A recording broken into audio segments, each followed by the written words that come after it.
ठंड से बचने के लिए हमें काफ़ी चीज़ें करनी पड़ती हैं। इमिग्रेंट जब नया नया यहाँ पे आता है वो फील करता है मोटिवेशन कम रहना, एनर्जी लेवल है वो कम रहेगी, अनएक्सप्लेन्ड हैवीनेस रहती है बॉडी में, जिस पर आपका कुछ भी करने का दिल नहीं करेगा। कि जो नॉर्मल टायर होते हैं ना वो कनाडा की विंटर में हार्ड हो जाते हैं, काफ़ी हार्ड हो जाते हैं। तो इतनी मोटी मोटी जैकेटें अंदर से मैंने 3-4 डाली हुई हैं और हाथ मेरे पूरे फ्रीज हो चुके हैं वो ठंड। बट यहाँ पर 10 डिग्री पे हम उसको समर में इंक्लूड करते हैं।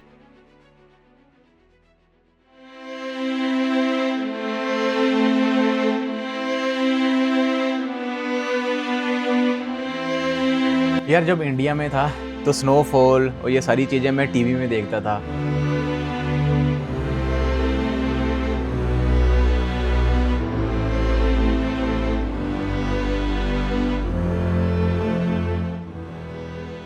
पहले मेरा प्लान तो था कि कुछ मैं काम वगैरह करूं, बट स्नो की वजह से मुझे लगता कि कोई काम हो नहीं पाएगा। तो सबसे पहले मैं सोच रहा हूं कि पहले जीटी को चेक करना चाहिए, बट उसको चेक करने के लिए मैं जैकेट पहन के आता हूं, फिर अच्छे से जीटी को चेक करते हैं।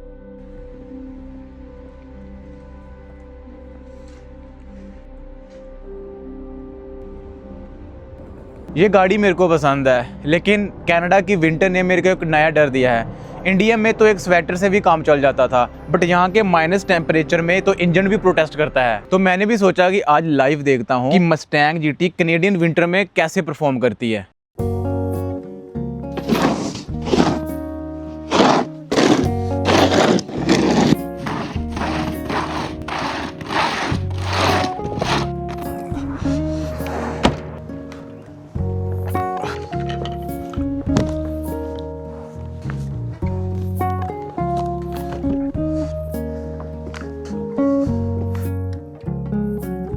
तो गाइस कोल्ड में जो बैटरी की लाइफ है वो ड्रॉप हो जाती है, बट मस्टैंग जीटी की बैटरी ऑलरेडी पावरफुल होती है।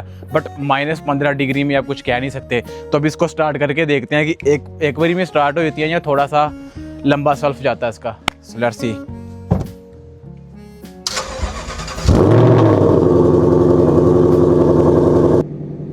और गाइस बैटरी वाली तो चीज़ होगी, और दूसरी चीज़ ये है कि जो नॉर्मल टायर होते हैं ना वो कनाडा की विंटर में हार्ड हो जाते हैं, काफ़ी हार्ड हो जाते हैं। उसकी वजह से फिर ग्रिप कम हो जाती है टायर की, और यहाँ पर आइस जितनी होती है तो स्लिप होने के बहुत चांसेस होते हैं, और ज़्यादातर लोगों के एक्सीडेंट इसी वजह से होते हैं। इतनी ज़्यादा ठंड में गाड़ी का जो इंजन ऑयल है, फ्लूइड है, विंडशील्ड वाटर है, ये सबका बिहेवियर चेंज हो जाता है। इसीलिए गाड़ी को ठंड में स्पेशली स्नो में थोड़ी देर स्टार्ट रख के फिर ही हम जहाँ पर जाना हमें वहाँ पर जाना चाहिए।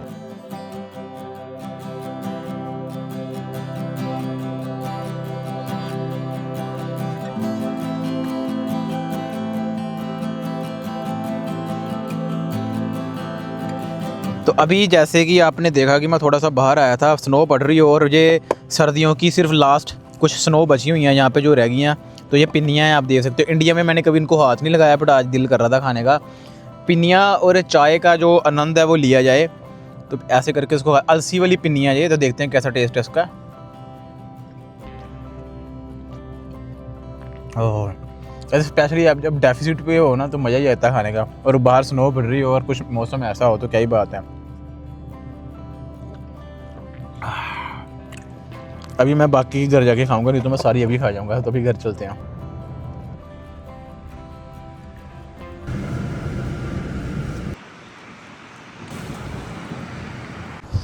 तो गाइस अभी मैं फाइनली गैस स्टेशन में आ चुका हूँ, और इतनी ज़्यादा हवा चल रही है। पहले स्नो पड़ रही थी और हवा, और इतनी मोटी मोटी जैकेटें अंदर से मैंने 3-4 डाली हुई हैं, और हाथ मेरे पूरे फ्रीज हो चुके हैं, बहुत ठंड हो चुकी है, बहुत ज़्यादा ठंड लग रही है। तो अभी इसमें गैस फिल करवाते हैं। तो मैं इसमें सुप्रीम 93 गैस फिल करवाता हूँ, वो सबसे बेस्ट क्वालिटी होती है गैस की। तो आप देख सकते हैं इसको मैंने भी लॉक कर दिया है। तो इंडिया में गैस फिल करना बहुत ईजी होता है।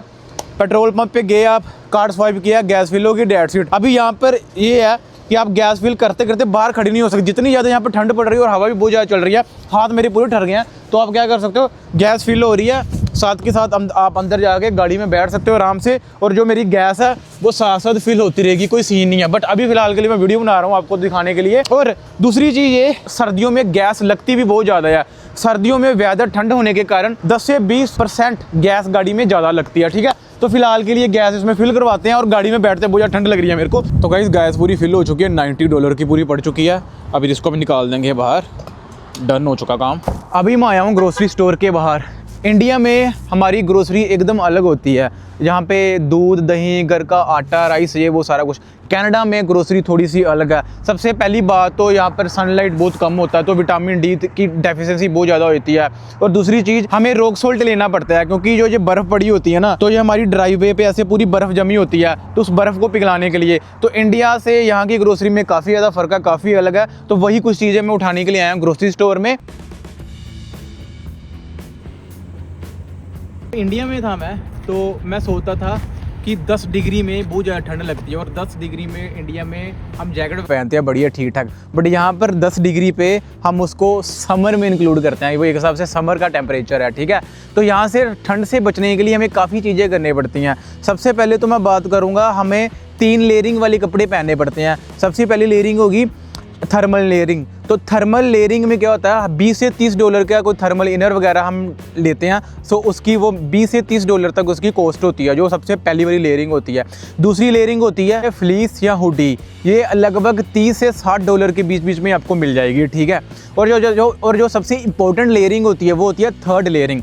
थर्ड लेयरिंग में होती है हमारी स्नो जैकेट, जहाँ पर, ठीक है, जो कि आपको मार्केट से नॉर्मली $150 से $200 के बीच में मिल जाती हैं, जो ये ऊपर वाली हुडी होती है। चलो, ये तो मैंने नॉर्थ फेस की पहनी हुई है, मतलब शुरुआत में आप नॉर्मल भी ले सकते हो, ये थोड़ी ज़्यादा महंगी होती है, बट मैं शुरू में बता रहा हूँ जो इंडिया से शुरू में आता है। 3 लेयरिंग के ये कपड़े होते हैं, और ये भी $150 से $200 के बीच में आती है, और कई बार $250 के आसपास पहुँच जाती है।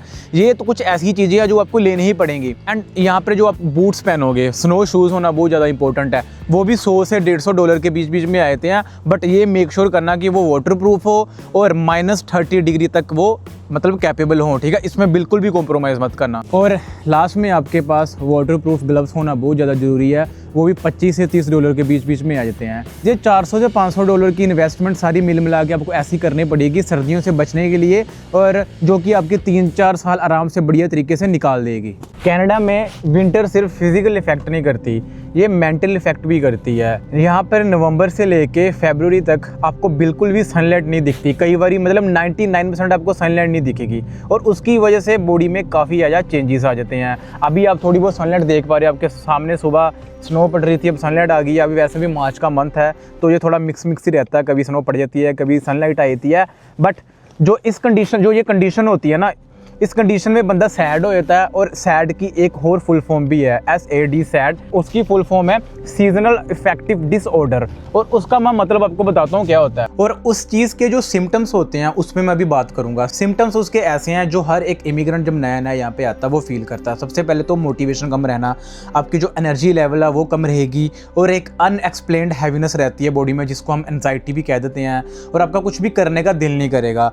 इसके लिए आपको डॉक्टर को कंसल्ट करना चाहिए, ना कि ये सोचना चाहिए कि यार मैं तो यहाँ पर अकेला हूँ। जो वो लोनलीनेस आपको लगती है ना, उसका कहीं ना कहीं ये रीज़न है कि इसकी इस वेदर की वजह से जो SAD है, उस डिसऑर्डर के चक्कर में आप आ चुके हो, उस डिसऑर्डर के अंडर आप आ चुके हो, और वही आपकी बॉडी पे इफेक्ट कर रहा है। तो उसको ठीक करने के लिए हम क्या कर सकते हैं, उसको ठीक करने के लिए हम अपने कुछ सप्लीमेंटेशन ऐड कर सकते हैं। जैसे कि आप यहाँ पर देख रहे हो, विटामिन D3 है, ठीक है, मैग्नीशियम है, विटामिन C है, B12 है, जिंक और ओमेगा 3 है। ये सारे कितने डोजेस लेने हैं, और इन सब का क्या काम होता है मैं आपको अच्छे से बताता हूँ। ये मैं जिम करता हूँ, मेरा वर्कआउट करता हूँ, तो मेरी अलग है, बट एक आम इंसान की डोजेज बता रहा हूँ। पहले बात करते हैं विटामिन D3 की, है ना। तो विटामिन D3 है जो, ये इसकी लेनी हमने 1000 IU पर डे।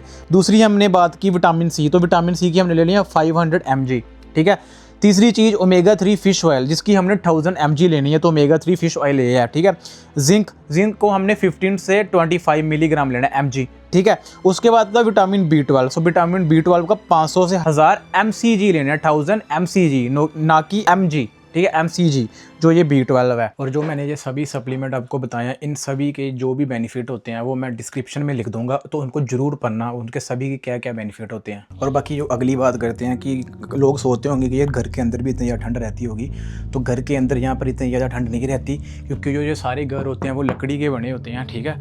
और घर में, हर एक घर के अंदर बेसमेंट के अंदर एक कूलिंग सिस्टम लगा होता है और हीटिंग सिस्टम लगा होता है, जो टेम्परेचर के हिसाब से खुद एडजस्ट होता है। तो अभी मैं बेसमेंट में आया हूँ, तो ये जो सारा सिस्टम अंदर लगा हुआ ना, ये टेम्परेचर इसके साथ मैनेज होता है। तो ये देखिए ये टेम्परेचर आ रहा है, आप घर का टेम्परेचर जितना मर्जी सेट कर सकते हो। तो यहीं पर सारा सिस्टम है। तो मतलब सभी के घर पे ये होता है बेसमेंट में, यहाँ से पानी का सारा सिस्टम और घर पे कितना टेम्परेचर रखना, पूरे घर पे हर एक कमरे के अंदर क्या कहते हैं वेंटिलेटर लगे होते हैं और उसी में हवा आती है गर्म या ठंडी जो भी है। और इधर ही लॉन्ड्री है। तो अभी मैं आया हूँ तो मैंने लॉन्ड्री में कपड़े डाले हुए, तो उसको मैं ड्रायर में डाल लेता हूँ। तो ठीक है गाइस, यही था आज पूरे दिन का व्लॉग। और अगर आप रिसेंटली कनाडा में आए हो और मेरा व्लॉग इंडिया से देख रहे हो, कोई रियल इमिग्रेंट लाइफ और रियल जो भी हम स्ट्रगल करते हैं, जो भी चीज़ें फेसेस करनी पड़ती है और जो चीज़ें आपको पता होनी चाहिए कनाडा आने के लिए, तो आपको वो सारी चीज़ें जाननी है तो मेरा चैनल सब्सक्राइब कर दो। और अगर आपको मेरी वीडियो बढ़िया लगी है लाइक और कमेंट भी कर देना। तो मिलते हैं नेक्स्ट व्लॉग में, तब तो अपना ध्यान रखिए।